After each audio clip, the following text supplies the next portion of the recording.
Hello everyone, welcome to this week's update, week 2 on my Trading212 portfolio. Before we get going, if you can hit that like button on the video and also subscribe to the channel, that would be brilliant. It helps the channel grow when we're starting out, so any help would be appreciated. Thanks very much.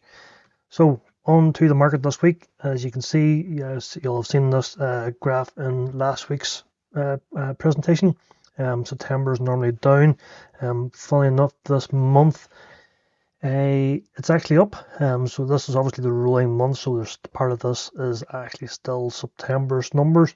But you can see the S&P is still up 2.3%, and even the FTSE 100 is up 1.9%. So it is bucking the trend slightly. Now we still have the rest of the month to go, but so far it's looking like it's going to be a positive month. Jumping on to the Vanguard FTSE 100 and the S&P 500. So this is just for comparison against my pies. The current price is £48.63 for the FTSE 100. So it's up from last week, it was £48.22.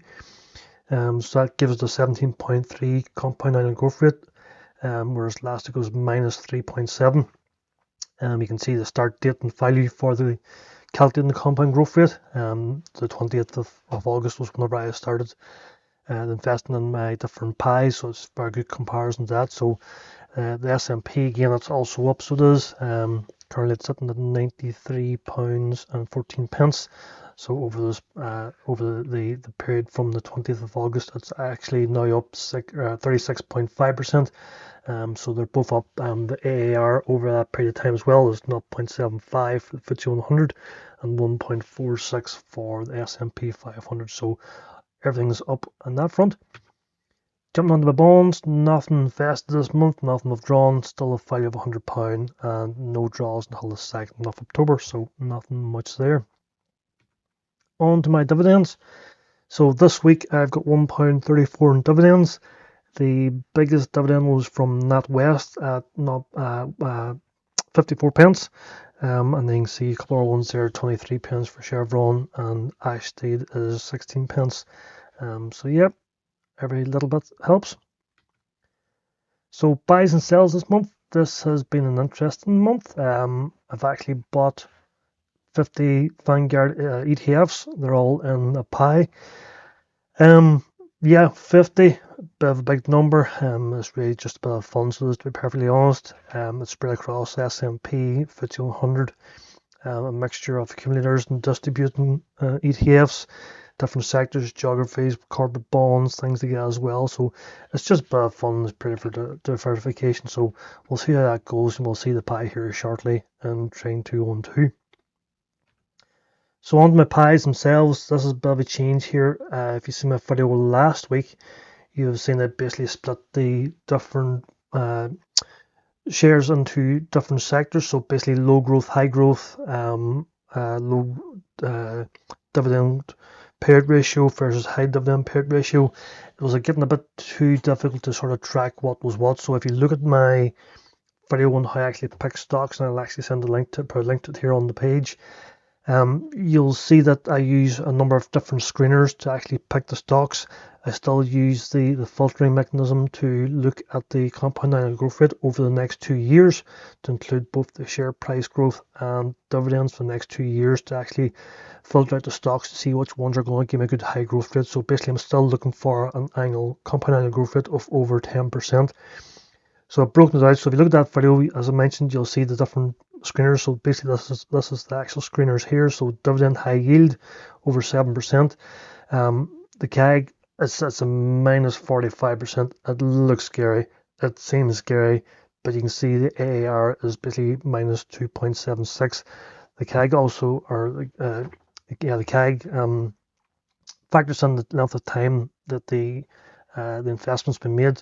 So you can see at the bottom there, the start date is the 20th of August. So it does look a bit scary between the 20th of August and now, based on the current value versus what I invested. It is down minus 45%, but that's not to worry about.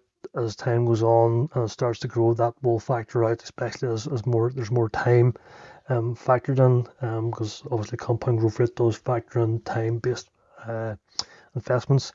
Coming on down, the dividend pie for low div yield between 3 and 7%. It's down minus 10 or 0.15 AAR. The dividend growers, that's actually up 4% CAG, and it's 0.19 AAR.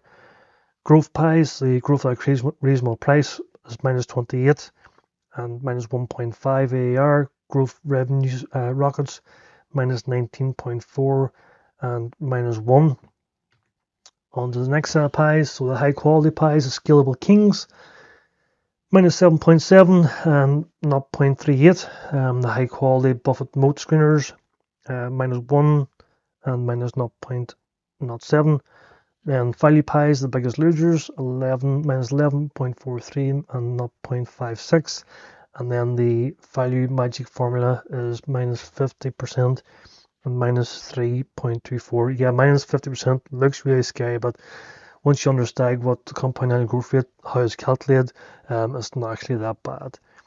And then, as I mentioned, about 50 ETFs, Vanguard ETFs, so that pie is currently down 0.5% and 0.02 AAR. So on average, this week, the pies all combined is minus 17.09 compound annual growth rate and 0.43 AAR. Now you can see what my target is there. Target is plus 20 and plus 43, so it's quite a bit off. But as I say, this is long term. There's nothing to worry about. So yeah, I won't be worried about it. Okay, that's all for this bit. Let's jump into Trading212 now and have a look at the different pies and see how they performed over the past week. Okay, so one thing to know is, and here now you can see up the top here, I'm currently using the Trading212 Stocks ISA. So that's a big change this week. Whenever I did my video last week, you have seen that I was actually using the Invest account. Someone put a message up to say, why are you not using your Stocks ISA account? Fair question. No particular reason. So what I've done, I actually transferred all the pies and all the investments across from my Invest account into the Stocks account, the Stocks ISA account. Purely for getting that tax-free benefit of not having to pay any tax on dividends or any profits I make. So it makes sense just to do that. So that's the first major thing you're going to see there.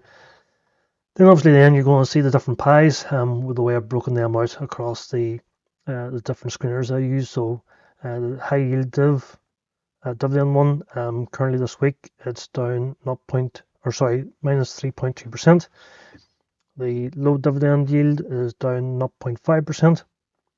The dividend growers, they have actually went up 0.1% this week.